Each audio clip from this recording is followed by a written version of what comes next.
Today on There to Hear Travels, we're heading to Canal Street and Friend Street in Boston, Massachusetts. We're just not heading there exactly as it is, more like traveling back in time to Payne's Furniture. The company was founded by Leonard Baker Shearer. When Shearer died in 1864, the name was changed to Payne's Furniture Company.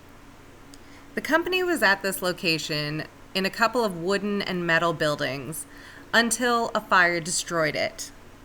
So in 1871, they had an architect design the fireproof building that you see here now.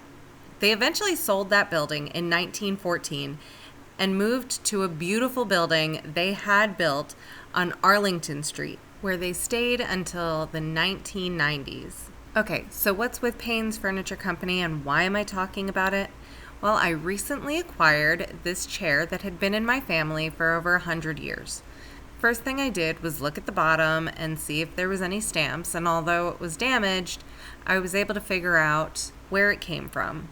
And as you guessed it, it was made by Payne's Furniture Company. When I first got the chair, it had this green fabric just sort of wrapped around the cushion. After pulling that back, I found the original fabric and then the original cushion, which I have decided to leave on. You can feel it's got like horsehair and straw in there or something. I did not want to remove the nails that's holding it in there, but it's a little like crunchy. Like you can really feel the old antique-y stuff that was like shoved in there. Next up, I've put the original fabric back down around, and somewhere along the way, people used push pins to hold it on. So I removed the push pins, stapled it down so it would sit more smoothly. I didn't want to add too many staples because I was afraid it could tear the fabric over time. But after getting that pinned down, I picked out a new fabric, added an extra layer of cushion in between the original fabric and the new fabric. Just because I decided to keep the horsehair does not mean we need to sit on it.